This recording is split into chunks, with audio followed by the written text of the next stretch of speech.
হিন্দু ও হিন্দু ধর্মের ওপর অব্যাহত নিরবিচ্ছিন্ন আক্রমণ। দেশ তো বটেই, বিদেশেও নিত্য ঘটে চলেছে হিন্দুদের ওপর অত্যাচার। বিশ্বের অনেক অঞ্চলে এই নির্যাতন ধীরে ধীরে চলতে থাকা এক ধরনের গণহত্যার রূপ নিচ্ছে।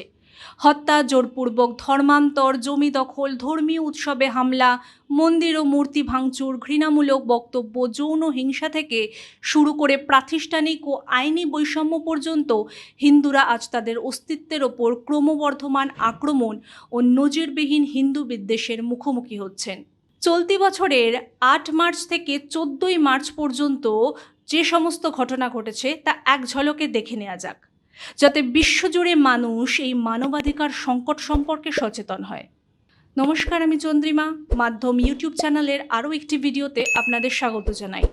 প্রথমেই আসি দ্য কেরালা স্টোরি নিয়ে।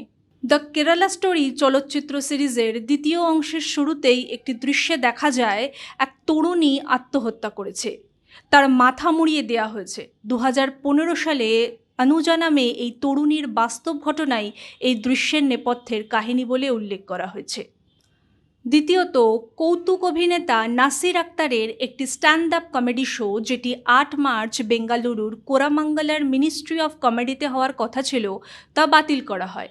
হিন্দু সংগঠনগুলির অভিযোগ, তিনি আগে হিন্দু ধর্মীয় অনুভূতিকে অপমান করেছেন। তৃতীয়ত, দিল্লিতে তরুণ কুমার বুটলিয়াকে হত্যা করেছে কয়েকজন মুসলিম। অভিযোগ, 11 বছরের এক নাবালিকার ছোড়া জলভরা রঙিন বেলুন দুর্ঘটনাবশত ওই মুসলিম মহিলার গায়ে পড়ে। সেই ঘটনাকে কেন্দ্র করে ঘটে তরুণ হত্যার ঘটনা, যা বড়জোর একটি পাড়ার ঝগড়া হওয়ার কথা ছিল, সেটি শেষ পর্যন্ত আকার নেয় গণপিটুনির। এরপর আসি ইসলামপন্থী যুবকদের অত্যাচার সংক্রান্ত ঘটনাবলী নিয়ে। কর্ণাটকের কপ্পাল জেলায় ভেঙ্কটেশ নামের এক ব্যক্তিকে ইসলামপন্থী যুবকদের একটি দল মারধর করে বলে অভিযোগ। তিনি তার মুসলিম বন্ধু আজির এবং তার স্ত্রী আফিয়ার পারিবারিক বিরোধ মেটানোর চেষ্টা করেছিলেন। এই রাজ্যেরই বাগালকোট জেলার সাফিক নামে এক মুসলিমের বিরুদ্ধে অভিযোগ, সে এক হিন্দু মহিলাকে নাম ভাড়িয়ে বিয়ে করে, তাকে ইসলাম ধর্ম গ্রহণে বাধ্য করে, পরে নগদ টাকা এবং সোনার গয়না নিয়ে পালিয়ে যায় ওই ব্যক্তি। অপরদিকে লাভ জেহাদের কথা তো আমাদের কারোরই অজানা নয়। পুনে জেলার নবাহি গ্রামের নিউ ইংলিশ স্কুলে অভিযোগ ওঠে যে কপালে তিলক লাগানো ছাত্রদের ক্লাসে ঢুকতে দেওয়া হবে না। এই ঘটনা হিন্দু সংগঠনগুলোর মধ্যে ক্ষোভ দেখা গিয়েছে। দাঁড়ান, আরও আছে। মোনালিসা ভোসলে নামে 18 বছরের এক হিন্দু তরুণী কেরালায় গিয়ে জনৈক ফরমান খানকে বিয়ে করা নিয়ে বিতর্কের সৃষ্টি হয়েছে। অভিযোগ, সোশ্যাল মিডিয়ার মাধ্যমে সম্পর্ক গড়ে তুলে তাকে প্রভাবিত করা হয়েছে। আবার উত্তরপ্রদেশের সন্ত কবির নগরে 22 বছরের এক হিন্দু তরুণী পরিবারের সদস্যদের ঘুমের ওষুধ খাইয়ে নগদ টাকা এবং গয়না নিয়ে পালিয়ে যায় মুসলিম প্রেমিকের সঙ্গে। পরিবারের অভিযোগ, এটি লাভ জেহাদের ঘটনা। এবার একটু বাংলাদেশের দিকে চোখ ঘোরানো যাক। বাংলাদেশেও হিন্দুদের ওপর আক্রমণ চলছে। ঢাকা বিশ্ববিদ্যালয়ের অধ্যাপক আবুল বরকতের একটি গবেষণায় দাবি করা হয়েছে, ধারাবাহিক নির্যাতনের ফলে 2050 সালের মধ্যে বাংলাদেশে হিন্দুদের অস্তিত্ব লুপ্ত হয়ে যেতে পারে। মন্দির ভাঙচুর, জমি দখল, মিথ্যা ধর্ম অবমাননার অভিযোগ, হামলা, মহিলাদের ধর্ষণ, জোরপূর্বক ধর্মান্তর, ঘৃণামূলক বক্তব্য, এসব হিন্দুদেরকে ভয় দেখিয়ে দেশ ছাড়তে বাধ্য করার উপায় হিসেবে কাজে লাগানো হচ্ছে বলে অভিযোগ। কুমিল্লা শহরের কালীগাছতলার মন্দিরে একটি হাতবোমা হামলায় মন্দিরের পুরোহিত কেশব চক্রবর্তী সহ অন্তত 3 জন জখম হন। শনি পুজো চলার সময় 3 জন অজ্ঞাত ব্যক্তি মন্দিরে ঢুকে বোমা ছোড়ে বলে জানান প্রত্যক্ষদর্শীরা। অন্যদিকে হিন্দু খুন তো আছেই।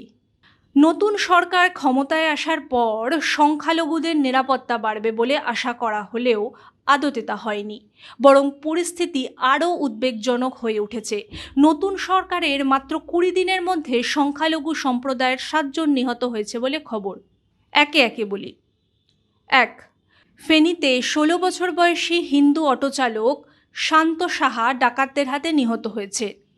2. কক্সবাজারে গণেশ পাল নামে এক হিন্দু ব্যক্তি চাঁদা দিতে অস্বীকার করায় তাকে ছুরি দিয়ে খুন করা হয়েছে বলে খবর। 3. সাতক্ষীরা শহরের মায়ের বাড়ি নামে পরিচিত একটি বড় মন্দির কমপ্লেক্সে চুরি হয়েছে। বিগ্রহে সোনার গয়না এবং দানবাক্সে টাকা চুরি হওয়ায় স্থানীয় হিন্দুদের মধ্যে উদ্বেগ সৃষ্টি হয়েছে। দেশ গেল, বিদেশি বা বাদ যায় কেন? প্রি স্কুলে হোলি উদযাপন নিয়ে বিতর্ক। মার্কিন যুক্তরাষ্ট্রে একটি প্রি স্কুলে হোলি উদযাপন নিয়ে সোশ্যাল মিডিয়ায় বিতর্কের সৃষ্টি হয়েছে। এক মার্কিন নাগরিক ওই অনুষ্ঠান নিয়ে সমালোচনা করায় তা নিয়ে ব্যাপক বিতর্ক হয়েছে বলে জানা যায়।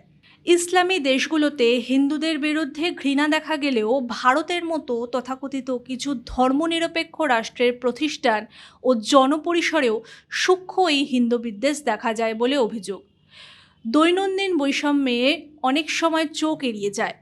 উদাহরণ হিসেবে দীপাবলিতে আতশবাজি নিষিদ্ধ করার বিষয়টি উল্লেখ করা হয়, যা আপাতভাবে দূষণ নিয়ন্ত্রণের কারণ হলেও সমালোচকদের মতে এতে রয়েছে দ্বৈত মানদণ্ড।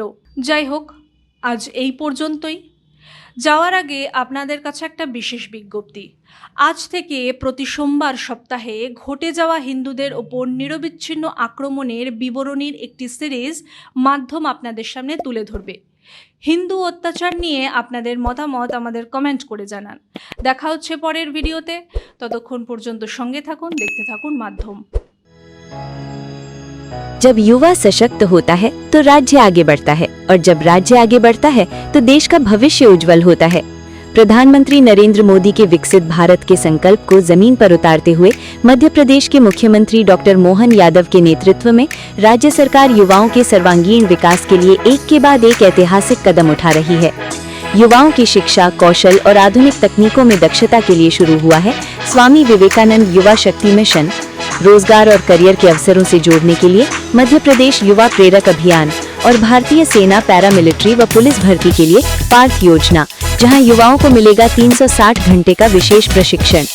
सरकारी नौकरियों में युवाओं के लिए बड़ा अवसर, 1 लाख पदों पर भर्तियां जारी, और अगले 5 वर्षों में 2.5 लाख सरकारी नौकरियों का लक्ष्य। हर साल जारी होगा भर्ती कैलेंडर। भारत सरकार के PLF सर्वे में मध्य प्रदेश ने दर्ज की देश की सबसे कम बेरोजगारी दर। स्वरोजगार को बढ़ावा, डॉक्टर भीमराव अंबेडकर कामधेनु योजना के तहत 25 दुधारू पशुओं की डेयरी के लिए 42 लाख रुपए तक का ऋण। राज्य स्तरीय रोजगार दिवस पर रिकॉर्ड 7 लाख युवाओं को 5,000 करोड़ का स्वरोजगार ऋण। मुख्यमंत्री सीखो कमाओ योजना में 2024 में 20,000 से अधिक युवाओं को 41 करोड़ रुपए का स्टाइपेंड। स्टार्टअप्स को राष्ट्रीय और अंतर्राष्ट्रीय मंचों तक पहुंच, 50,000 से 1,50,000 तक की वित्तीय सहायता। खेलों में भी मध्य प्रदेश आगे, 985 करोड़ से भोपाल में अंतर्राष्ट्रीय स्पोर्ट्स कॉम्प्लेक्स। हर विकास खंड में स्पोर्ट्स कॉम्प्लेक्स, हर जिले में स्टेडियम, 1 डिस्ट्रिक्ट 1 स्पोर्ट्स कॉम्प्लेक्स। शिक्षा में नई दिशा, सरकारी कॉलेजों में कृषि विषय, विश्वविद्यालयों में pilot training course, Ujjain engineering college में IIT satellite campus, AI, machine learning, coding. भविष्य की शिक्षा आज। ये है नया मध्य प्रदेश, जहां सपना सिर्फ देखा नहीं जाता, पूरा भी किया जाता है। प्रधानमंत्री नरेंद्र मोदी का मार्गदर्शन, मुख्यमंत्री डॉक्टर मोहन यादव का नेतृत्व और युवाओं की ताकत मध्य प्रदेश को बना रही है भारत का युवा शक्ति केंद्र।